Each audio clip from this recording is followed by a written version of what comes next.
بسم اللہ الرحمن الرحیم۔ السلام علیکم ناظرین، میں ہوں عرفان ہاشمی اور آپ کو پروگرام میں خوش آمدید کہتا ہوں، اور اسلام آباد سے ہمیں جوائن کر رہے ہیں امتیاز گل صاحب۔ السلام علیکم السلام علیکم جناب، کیا حال چال ہیں؟ ٹھیک ہیں؟ Sir. God is very kind. Pakistan کے حالات یہاں سے بیٹھ کر آبزرو کر رہے ہیں، اور آپ کا جو ایک تجزیہ ہے کچھ باتوں پر ہمیں چاہیے۔ آ، سر، ایک تو افغانستان کے تناظر میں، because I been following you for such a long time, آپ نے ایک زمانہ گزارا افغانستان کو رپورٹ کرتے ہوئے۔ آپ وہاں پر بہت سارا کام بھی کر چکے ہیں، اور obviously وہاں کی گورنمنٹ کو بہت قریب سے آپ نے دیکھا اوور دا ایئرس۔ افغانستان کے اندر جو امریکنس کی پریزنس تھی، آپ ان کے اسٹرکچر کو بھی بہت اچھی طرح سمجھتے ہیں۔ سر، واٹ وینٹ رانگ؟ ہم پچھلے کچھ دنوں سے افغانستان اور پاکستان کے درمیان ایک خلیج دیکھ رہے ہیں۔ اس کی بنیادی وجہ کیا ہے؟ ہم ریزنس بہت ساری ہوں گی، لیکن آپ کو ریسنٹ اگر ہم ماضی کی بات کریں، ماضی قریب کی، تو کیا لگتا ہے کہ اس بڑی وجہ کیا ہوئی ہے؟ دیکھیے، ماضی قریب میں تو بہت واضح ہے کہ تحریک طالبان پاکستان کا بڑا لیڈر نور ولی مسعود اور دوسری قیادت افغانستان کے اندر ہے۔ اور 2022 جب سے یہ لوگ اقتدار میں آئے ہیں، تو چونکہ بہت سارے قیدی تھے داعش کے، ٹی ٹی پی کے، جو افغان جیلوں میں بھی بند تھے 2023 سے پہلے، آ، وہ بھی رہا ہو گئے۔ اور پھر چونکہ پاکستان میں بھی فائر بندی یا جو سیز فائر تھا وہ ختم ہو گیا تھا 2022 نومبر میں، پھر نومبر 2023 میں بھی، اس کے نتیجے میں یہ بہت ساری جو قیادت تھی، چاہے وہ حافظ گل بہادر تھے، چاہے تحریک طالب ٹی ٹی پی کے لوگ تھے، یہ سب وہاں جا کے سیٹل ہو گئے۔ اب بنیادی طور پہ یہ تمام لوگ، میں خود سمجھتا ہوں ہماری حکومت کھل کے کہتی نہیں ہے کہ یہ تشدد کے، دہشت گردی کے اعلی کار ہیں، یا پروکسیز، اور پروکسیز فار انڈیا، فار امریکہ، جو بھی پاکستان کے خلاف ہے، وہ قوتیں جو چین کے خلاف ہیں۔ تو بنیادی طور پہ یہ وہ لوگ ہیں جو جنہوں نے جا کے افغانستان میں پناہ لے لی، اور وہیں سے اپنا ایجنڈا انہوں نے جاری رکھا۔ کہنے کو تو وہ وہاں پہ مہمان ہیں، مہمانوں کے طور پہ رہ رہے ہیں، اور یہ کہ افغان حکومت نے کہا کہ ہم نے انہیں منع کیا ہوا ہے کہ یہاں پہ رہ کے آپ پاکستان کے خلاف کوئی دہشت گردی کی کارروائی نہیں کریں گے۔ کہنے کی حد تک تو یہ ٹھیک ہے، لیکن ان کی منصوبہ بندی افغانستان میں ہوتی ہے، ان کے پھر ہرکارے جو ہیں وہ پاکستان کی طرف آتے جاتے ہیں، یہاں پہ ان کے فٹ سولجرز ہیں، وہ وہ کام کرتے ہیں جو آج کل ہم دیکھ رہے ہیں۔ اور چاہے وہ ٹی ٹی پی ہے، چاہے وہ القاعدہ ہے، چاہے داعش ہے، چاہے بلوچ لبریشن آرمی ہے، چاہے بلوچ لبریشن فرنٹ ہے، تو یہ تمام گروہ اس وقت اکٹھے ہیں۔ وہ براس نام سے ایک ان کا اتحاد ہے، اس میں بھی ہیں، اس میں سندھو دیش کے لوگ بھی شامل ہیں، سندھ ریپبلکن آرمی بھی اس میں شامل ہے۔ تو ان تمام کو دیکھ کے پھر ان کے جب اہداف اگر دیکھیں، ہدف ان کا پاکستان کی سیکیورٹی فورسز ہیں، پاکستان کے اقتصادی منصوبے ہیں، اور چین کے مفادات ہیں، تو پھر انسان سوچتا ہے کہ اچھا، یہ ان کا مقصد کیا ہے؟ تو بنیادی طور پہ مقصد ان کا پاکستان میں خوف پھیلانا ہے، غیر یقینی صورتحال پیدا کرنی ہے، عدم استحکام پیدا کرنا ہے، تاکہ یہاں پہ کوئی غیر ملکی سرمایہ کاری نہ آ سکے۔ اب یہ لوگ چونکہ افغانستان کے ساتھ ان کے ڈانڈے ملتے ہیں، وہاں پہ رہتے ہیں سرکاری مہمان کے طور پہ، تو پاکستان نے خاص طور پہ ستمبر 2023 میں چترال کے راستے 2-3 گاؤں تھے، وہاں پہ ٹی ٹی پی کے لوگوں نے، کئی درجن لوگ تھے، انہوں نے حملہ کیا، لوگوں کو ہراساں کیا، خوفزدہ کیا، لوٹ مار کر کے چلے گئے۔ یہ ستمبر 2023 کی بات ہے۔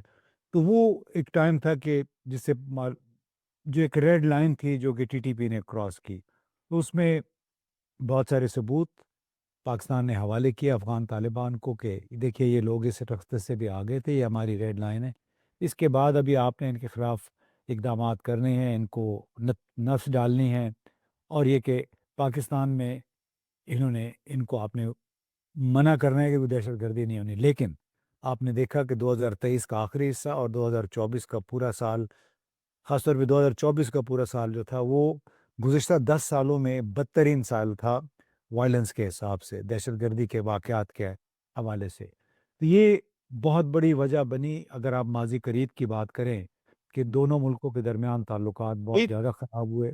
ایک سوال اس کے ساتھ جڑا یہ ہوا ہے کہ India is directly involve and indirectly involve as well, and Afghanistan is their proxy. تو سر یہ اسٹیٹ اسپانسرڈ جو ٹیررزم ہے، پاکستان اس میں کیا کر سکتا ہے؟ ہم جواب دیں گے، ہم سرحد پر جا کر لڑیں گے، ہم افغانستان کے اندر جا کر کارروائی کریں گے؟ سر امریکہ وہاں بیٹھا رہا ہے 20 سال، کچھ نہیں ہو سکا، تو ہم سر کیسے کارروائی کر کے اور ان کو پیچھے دھکیل سکتے ہیں؟ یہ پالیسی کیا ہے؟ آ، بالکل آپ نے صحیح کہا۔ یہ جو گھر کے اندر گھس کے مارنے والی بات ہے، ہمارے کچھ وزراء ہیں بار بار منہ کھولتے ہیں تو اسی نوعیت کی بات کرتے ہیں۔ چاہے وزراء ہیں، کچھ دوسرے حکام بھی ہیں، ان کے نزدیک بھی بالکل جیسے گڈے گڈی کا کھیل ہے کہ یہ وہاں جا کے ماریں گے، میزائل داغیں گے۔ آ، مجھ سے کچھ لوگ پوچھ رہے تھے کابل میں، اپنے ہی لوگ تھے، کہ پہلا قدم کیا ہو سکتا ہے تعلقات کو بہتر کرنے کے لیے؟ تو میں نے کہا سب سے پہلے تو یہ کہ جتنے بھی ذمہ دار پوزیشن میں لوگ ہیں، ان سب کے منہ پہ ٹیپے لگا دیں افغانستان کے حوالے سے۔ ان کو کہہ دیں کہ آپ نے افغانستان پہ کوئی رائے زنی یا خیال آرائی نہیں نہیں تو کرنی ہے۔ کہاں کرتے ہیں؟ یہاں پر تو سفیر جا رہا ہے، پاکستان تو لاپتہ ہے جہاں تک مذاکرات کی بات ہے یا کچھ اور، وہ تو بولتے ویسے بھی نہیں بول رہے سر. جی، بولتے دیکھیں نا، حنیف عباسی نے، خواجہ آصف نے یہاں پہ بہت ایسی باتیں کی کہ جو افغان کلچر، پشتون کلچر، ان کے مزاج کے بالکل خلاف ہے۔ تو جب آپ کو اگر کسی کی ثقافتی کلچرل حساسیت نہ معلوم ہو اور پھر آپ بات کرتے چلے جائیں تو اس سے آپ اپنے لیے مزید مسائل ہی پیدا کرتے ہیں۔ تو ابھی مسئلہ یہ ہو گیا ہے کہ افغان طالبان نے اپنے تئیں ہمیں بتانے کے لیے کہا کہ ہم نے ان پہ پابندیاں لگائی ہیں، ان کو ہم غزنی میں، غزنی پروونس میں ان کو فیملی سمیت ہم نے منتقل کر دیا ہے۔ اس کے لیے $36 ملین متحدہ عرب امارات نے افغان طالبان کو دیے کہ آپ ان کو آباد کر لیں، ان کے لیے کالونیاں بنا لیں وہاں پہ۔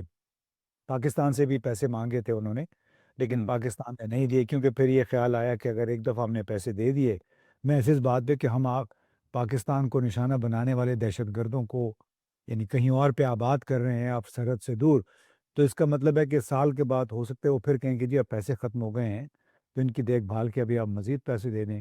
تو وہ پاکستان نے پیسے نہیں دیے، لیکن افغان طالبان کی طرف سے ان پہ کوئی اس قسم کی پابندی بھی نہیں لگی جس سے ظاہر ہوتا ہو کہ ان کی سرگرمیاں متاثر ہوئی ہیں۔ سرگرمیاں ان کی پہلے سے زیادہ تیز ہو گئی ہیں۔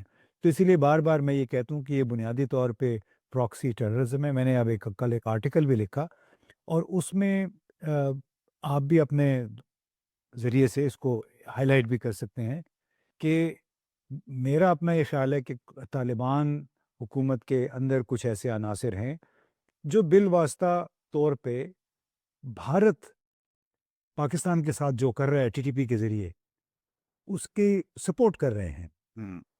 یعنی اس وقت بھارت نے ایک ایجنڈا اختیار کیا ہوا ہے، اجیت دوول نے، ان کے جو نیشنل سیکیورٹی ایڈوائزر ہیں، پبلکلی بھی انہوں نے کہا ہوا ہے کہ ہم نے پاکستان سے کشمیر کا بدلہ لینا ہے، ہم نے پاکستان کو گھٹنوں کے بل نیچے لانا ہے، سزا دینی ہے، سبق سکھانا ہے۔